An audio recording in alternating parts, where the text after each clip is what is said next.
하나님의 말씀 사무엘하 21장이 됩니다. 21장입니다.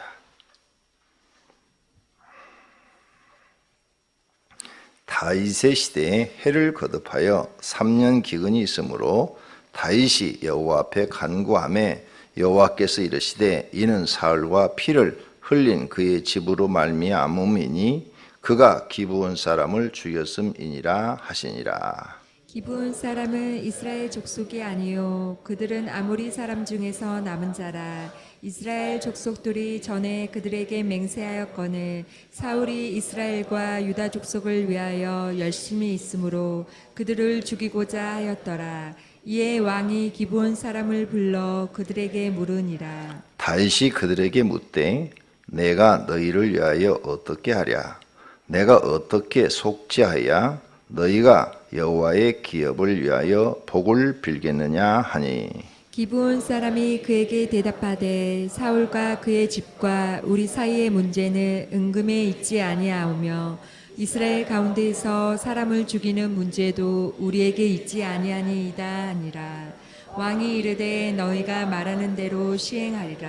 그들이 왕께 아뢰되 우리를 학살하였고 또 우리를 멸하여 이스라엘 영토 내에 머물지 못하게 하려고 모해한 사람의 자손 7사람을 우리에게 내주소서. 여호와께서 택하신 사울의 고을 기브아에서 우리가 그들을 여호와 앞에서 목매어 달겠나이다 하니 왕이 이르되 내가 내주리라 하니라. 그러나 다윗과 사울의 아들 요나단 사이에 서로 여호와를 두고 맹세한 것이 있으므로 왕이 사울의 손자 요나단의 아들 무비보셋은 아끼고 왕이 이에 아야의 딸 리스바에게서 난 자 곧 사울의 두 아들 알모니와 무비보셋과 사울의 딸 메랍에게서 난 자 곧 무올라 사람 바르실레의 아들 아드리엘의 5 아들을 붙잡아 그들을 기브온 사람의 손에 넘기니 기브온 사람이 그들을 산 위에서 여호와 앞에 목매어 달매 그들 7사람이 동시에 죽으니 죽은 때는 곡식 베는 첫날 곧 보리를 베기 시작한 때더라. 아야의 딸 리스바가 굵은 배를 가져다가 자기를 위하여 바위 위에 펴고 곡식 베기 시작할 때부터 하늘에서 비가 시체에 쏟아지기까지 그 시체의 낮에는 공중의 새가 앉지 못하게 하고 밤에는 들짐승이 범하지 못하게 한지라. 이에 아야의 딸 사울의 첩 리스바가 행한 일이 다윗에게 알려지매 다윗이 가서 사울의 뼈와 그의 아들 요나단의 뼈를 길르앗 야베스 사람에게서 가져가니 이는 전에 블레셋 사람들이 사울을 길보아에서 죽여 블레셋 사람들이 벳산 거리에 매단 것을 그들이 가만히 가져온 곳이라. 다윗이 그곳에서 사울의 뼈와 그의 아들 요나단의 뼈를 가지고 올라오매 사람들이 그 달려 죽은 자들의 뼈를 거두어 다가 사울과 그의 아들 요나단의 뼈와 함께 베냐민 땅 셀라에서 그의 아버지 기스의 묘에 장사하되 모두 왕의 명령을 따라 행하니라. 그 후에야 하나님이 그 땅을 위한 기도를 들으시니라. 블레셋 사람이 다시 이스라엘을 치거늘 다윗이 그의 부하들과 함께 내려가서 블레셋 사람과 싸우더니 다윗이 피곤하매 거인족의 아들 중에 무게가 300세겔 되는 노창을 들고 세 칼을 찬 이스비 분업이 다윗을 죽이려 하므로 수리아의 아들 아비새가 다윗을 도와 그 블레셋 사람을 쳐 죽이니 그때 다윗의 추종자들이 그에게 맹세하여 이르되 왕은 다시 우리와 함께 전장에 나가지 마옵소서 이스라엘의 등불이 꺼지지 말게 하옵소서 하니라. 그 후에 다시 블레셋 사람과 곱에서 전쟁할 때에 후사 사람 십북에는 거인족의 아들 중에 삽을 쳐 죽였고 또 다시 블레셋 사람과 곱에서 전쟁할 때 베들레헴 사람 야레 오르김의 아들 엘하나는 가드 골리앗의 아우 라흐미를 죽였는데 그 자의 창자루는 배틀째 같았더라. 또 가드에서 전쟁할 때 그곳에 키가 큰 자 하나는 손가락과 발가락이 각기 6개씩 모두 24개가 있는데 그도 거인족의 소생이라. 그가 이스라엘 사람을 능욕함으로 다윗의 형 삼마의 아들 요나단이 그를 죽이니라. 이 네 사람 가드의 거인족의 소생이 다윗의 손과 그의 부하들의 손에 다 넘어졌더라. 아멘. 오늘 기록은 언제 있었는지 모르지만 다윗 왕 시대에 있었던 사건 중에서 중요하다 생각이 든 것을 기록을 해놓은 것 같습니다. 다윗 왕이 40년 동안 통치를 했습니다. 그 중에 있었던 그 40년 동안에 있었던 일이죠. 몇십 년 예를 들어서 지금 다윗 안에 이게 순서대로 나가면 다윗 왕의 말년이 되겠죠. 말년 그럼 한 70이 다 돼가는데 40년 지난 다음에 하나님이 이스라엘에게 기근을 내려서 이런 일을 하게 한다. 나는 하나님을 그렇게 보질 않아요. 그래서 성경의 기록 방식을 보면은 이렇게 창세기도 그렇고 출애기도 그렇고 이렇게 쭉 기록하다가 중요한 사건은 연대에 관계없이 순서에 관계없이 이렇게 집어넣은 것을 볼 수가 있어요. 성경 기록 방식이 그래요. 그래서 이것은 다윗이 통치하는 기간 중에 있었던 사건 중에서 사울 왕 때문에 기근이 임한 것에 대한 기록이다. 이렇게 봅니다. 자, 사울 왕이 죽었는데 그 다윗이 왕이 됐으면 이제 풍년이 들어야 되죠. 계속 풍년이 들고 있는데 어느 해 갑자기 3년 동안 기근이 들었다. 그랬죠. 그러면 그 시대 사람들이 알기로는 다윗 왕이 잘못해서 기근이 든 거 아니야? 이렇게 생각하겠죠. 왜? 지금 통치자가 다윗이니까. 그런데 그걸 기도로 하나님께 물어봤더니 사울 왕 때문이다. 그것도 사울 왕이 왕으로 통치할 때 기브온 사람들을 이유 없이 살해를 했다. 잘못한 것도 없는데 그들을 살해를 했다. 그 죄값이다. 이렇게 나오는 거예요. 그래서 다윗이 기브온 사람들에게 찾아가서 사울 왕이 그렇게 너희한테 잘못했는데 어떻게 보상을 해주랴? 원하는 것을 말하라. 땅을 달라면 땅을 줄 것이고 금을 달라면 금을 줄 것이다. 이렇게 말을 하는데 그런 건 다 필요 없다는 거죠. 우리를 죽인 자의 후손을 내어달라는 거죠. 그래서 찾아보니까 첩에서 난 아들들이 있고 사울 왕의 첩에서 난 아들들이 있고 그 다음에 또 사울 왕의 딸들의 아들들이 자손들이 있는 거죠. 그래서 그들을 잡아다가 7명을 줍니다. 그래서 이 기브온 사람들이 7명을 목매달아 죽이죠. 그래도 피가 안 내리니까 다윗이 사울의 시체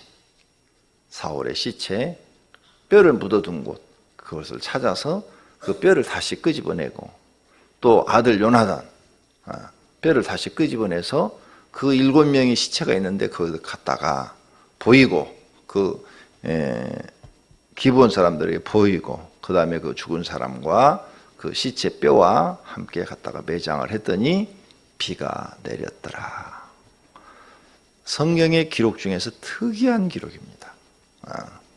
성경의 기록 중에서 이런 사건은 여기밖에 나오지 않아요.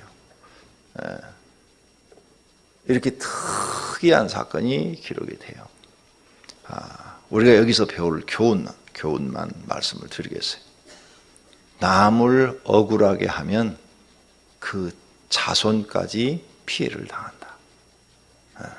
그러니까 10계명 중에 제2계명에 3, 4대까지 저주가 이 말이라.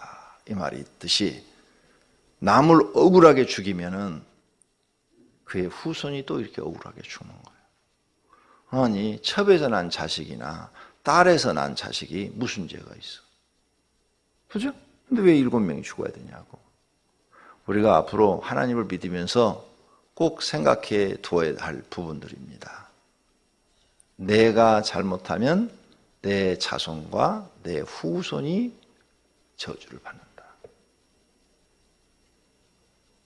그러니까 우리가 하나님을 잘 믿을 수밖에 없고 남을 억울하게 하는 일이 없어야 돼요.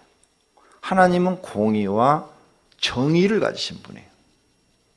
공의와 정의를 가지신 분이기 때문에 항상 우리를 보고 계시는데 우리가 과연 바른지 틀린지 이걸 보는 거예요. 네가 남을 억울하게 해서 사람을 죽이는지 아니면 내가 피해를 당해도 꾹 참고 그 원수 갚는 것을 하나님께 맡기든지. 그래서 성경 구약이나 신약에 흐르는 것이 원수 갚는 일을 내게 맡기라. 하나님께 맡기라고 그랬어요. 하나님께. 우리가 하나님을 믿기 전에는 원수 갚는 일을 하나님께 맡기는 게 아니라 내가 하는 거예요. 내가 알아서 원수 갚는 거예요. 근데 이제는 하나님께 맡기라 하고 하나님께 맡기고 우리는 자꾸 선을 행하려고 그래요. 선. 의를 행하려야 돼요. 하나님 앞에 자꾸 의를 행해야지 악을 행해버리면 하나님은 나와 우리 후손들을 벌 주실 수밖에 없다. 그러니까 우리 마음을 뜯어 고쳐야 되겠죠. 이제는 억울한 일이 있어도 참고 의를 행하고 선을 행하려는 사람들이 돼야 돼요. 그러면 원수는 누가 갚아주신다? 하나님이 갚아주신다. 분명히 원수 갚는 일을 내게 맡기라 말씀하셨잖아요. 그러니까 이제 내가 없는 거죠. 자꾸 여러분은 하나님을 믿으면서 나를 죽여야 돼. 자꾸 나를 죽여야지 자꾸 내 예수 믿기 전에 그 성품이 계속 살아나면 안 돼요. 그럼 하나님께 인정을 못 받아. 나와 여러분이 중요한 것은 하나님께 인정받는 거예요. 하나님께 인정을 받으려면 나를 죽이고 하나님께 다 맡기는 거예요. 다 원수 갚는 일도 맡기고 내 인생도 맡기고 먹고 사는 것도 맡기고 다 이렇게 기도로 맡기는 거예요. 그래서 기도 안 하는 사람은 사실 구원은 받을는지 모르지만 하나님께 인정받아서 복 받기는 어려워요. 기도 안 하는 사람도 잘 사는데 잘 사는 걸로 보지 마. 신앙으로 봐요. 신앙. 믿음으로 봐요. 사람을 볼 때 잘 사는 걸로 보는 기준은 세상 사람이 하는 거예요. 그건 불신자들이 보는 기준이에요. 우리는 사람을 볼 때 그 사람이 가난하든 부하든 믿음으로 봐야 돼요. 자, 여러분 자신을 믿음으로 봐야 돼요. 여러분 가족을 믿음으로 봐. 내 가족에 내 남편이 지금 직장 다녀가지고 한 달에 1,000만 원씩 벌어와. 근데 교회 안 나와. 성공했어. 성공한 사람이야. 그렇게 보지 마. 그렇게 보면 여러분 아직도 세상 사람이에요. 믿음으로 봐야 돼, 다. 내 남편이 1,000만 원을 벌어주면 하나님을 믿지 않아. 어떻게 하면 좋지? 이 일을 어떻게 하면 좋지? 응? 내 남편이 하나님을 믿고 구원을 받아야 되는데 이렇게 믿음의 눈으로 봐야 돼. 내 자식들이 카이스트 다니고 잘 됐어. 교회 안 나와. 자랑할 일이 아니에요. 아시겠어요? 믿음의 눈으로. 하나님은 우리를 뭘로 보시는 거예요? 믿음으로 보시는 거예요. 믿음. 그래서 우리는 믿음으로 구원받고 믿음으로 복받고 믿음으로 하나님 앞에 인정하고 그 믿음을 행함에 보임으로써 인정을 받는 거죠. 말로 하는 건 아무 소용이 없어요. 이 기도 생활은 내가 하나님을 믿고 의지하는 것 중에 귀중한 한 부분이에요. 하나님께 예배하는 것이 제일 중요하고 그 다음에 기도 생활이 제일 중요해요. 그래서 기도를 할 줄 모른다. 그 사람 하나님을 의지하지 않는 거예요. 하나님은 믿기는 믿어요. 그런데 의지하지 않는 거예요. 믿는 것과 의지하지 않는 것은 달라요. 하나님을 의지하는 사람은요, 기도할 수밖에 없어요. 하나님이 도와주지 않으면 내 모든 것이 안 된다고 알고 있기 때문이죠. 기도 안 하고는 살 수가 없어요. 기도 안 하면 오히려 기분이 이상해. 어쩌다 하루 이틀 이렇게 빠질 수는 있겠죠. 여러분 여행을 간다든지 휴가를 간다든지 빠질 수 있겠죠. 그런데 기도하는 사람들은 거기 가서도 그냥 기도하고 싶은 마음이 생겨요. 기도가 생활화되어 있기 때문이죠. 생활. 기도가 생활. 왜? 내 힘으로 할 수 없다는 걸 알기 때문이죠. 마음이 그렇게 되어 있는 거예요. 그래서 여러분에게 고난을 주어서 하나님이 기도 훈련을 시키고 있다면 여러분은 복받은 사람이에요. 기도 훈련을 받지 못하고 있다. 아무 소용없어요. 자기 힘으로 성공했다. 하나님 없이도 성공한 사람 많잖아요. 아니, 불교인들도 각 나라 봐봐요. 저 태국 같은데 불교인들도 대통령도 되고 왕도 되고 수상도 되고 다 되잖아. 그게 성공한 거예요? 그럼 아직도 세상 눈이죠. 하나님의 입장에서 믿음의 눈으로 보라고요. 그건 성공이 아니에요. 그것 때문에 하나님을 못 믿어. 차라리 그렇게 부자로 하나님 모르고 사는 것보다 거지 나사로처럼 살면서 하나님 믿고 사는 게 복이 있는 사람이에요. 그게 성경이 우리에게 가르쳐 주는 거예요. 그 사람이 영생을 얻은 사람이고 그 사람이 복 있는 사람이에요. 그래서 여러분이 앞으로 사람 볼 때 눈부터 바꿔요. 저 사람이 하나님 앞에 인정받는 믿음인가 아닌가. 자기 혼자 돛에 있는 믿음은 아무 소용없어요. 하나님 앞에 인정받는 믿음은 남을 괴롭히지 않습니다. 남을 괴롭히지 않고 이렇게 억울한 일을 벌이지 않는 거죠. 사울 왕은 하나님께 인정받지 못하는 믿음의 소유자예요. 하나님께 인정 못 받았어요. 그러니까 결국은 그의 후손이 이와 같이 7명이 죽어. 남을 억울하게 했거든. 앞으로 살면서 꼭 이런 말씀, 아유, 사울이 잘못했는데 그의 손자들이 저주를 받네.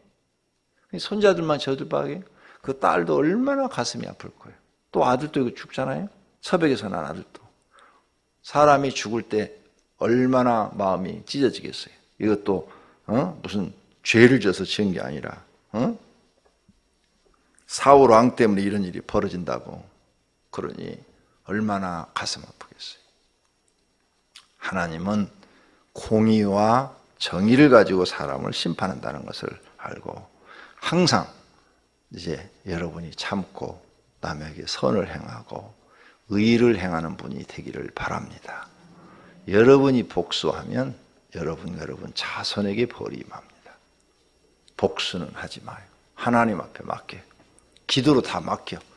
안 잊어지는데요. 안 맡긴 거야. 기도로 다 맡기면 다 잊어지게 돼 있어. 그리고 예수님 가르친 기도 방법대로 기도를 해요. 어떤 원수도 다 잊어지게 돼 있어요. 다 마음의 스트레스가 다 사라지게 돼 있어. 예수님 기도법대로 해요. 그대로 안 하니까 안 되는 거지. 예수님 말씀에 불순종하는 거예요. 예수님의 가르침대로 너희는 이렇게 기도하라 그랬는데 그렇게 기도 안 하고 있는 거예요. 그럼 불순종하는 거잖아요. 이렇게 너희는 이렇게 기도하라. 분명히 예수님이 이렇게 기도하라고 그러는데 안 하고 있으니까. 기도 예수님이 가르친 중에 너희는 이렇게 기도하라면서 중요하게 기도해야 될 부분을 예수님이 말씀을 하셨단 말이에요. 우리가 정말 중요하게 여겨야 될 부분을 놓고 우리가 기도를 해야 되는데 우리는 엉뚱한 것만 기도했잖아요. 그래서 이제 여러분은 절대 이런 사울 왕에 대한 심판을 하나님이 하시는 것을 보면서 남을 괴롭히거나 억울하게 하는 일은 절대 하지 말아야 되겠구나. 남에게 피해를 주는 일도 하지 말았구나. 차라리 내가 피해를 당하는 게 낫고 내가 차라리 억울함을 당하는 게 낫겠다. 그러면 그 스트레스는 어떻게 하라고? 기도로 풀어요. 기도. 스트레스 푸는 방법은 기도와 찬송이에요. 그래서 여러분 속에 은혜가 넘치면 다 잊어져요. 다 잊어져요. 네. 은혜가 있어봐요. 그냥 다 원수도 그냥 다 잊어져 버리지. 마음에서 완전히 사라져 버리는 거죠. 다 잊어져. 해보니까 다 잊어져. 네. 특히 예수님 기도 방법대로 기도하니까 뭐 깨끗이 잊어져. 깨끗이 그냥 머릿속에서 싹 지워져 버려 그냥. 그러니까 마음이 편안하게 사는 거지. 하나님께 다 맡겼어. 하나님은 그걸 믿음으로 인정하시는 거죠. 그래.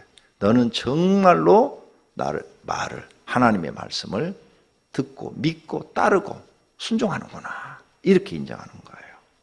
모두가 그런 분들이 되시기를 바랍니다. 15절서부터 20절까지는 블레셋과의 전쟁의 이야기를 썼는데 블레셋 족속 중에는 거인족이 있어요. 거인. 골리앗을 우리가 생각하면 쉽게 알 수가 있죠. 골리앗, 구척. 그러니까 골리앗을 봤을 때 거인족이 있다. 그런데 그들과 싸워서 이기는 그런 이야기를 적어놨어요. 여기 이제 아비새가 다윗을 도와서 블레셋 사람을 쳐 죽였다. 17절 나오죠. 아비새, 아합, 아사헬, 형제들이죠. 내가 어제 아침에 솔로몬이 오촌이라고 그랬는데 말 잘못했어요. 누나의 아들이 요압이요. 이 아비새하고 형제간이 형제간.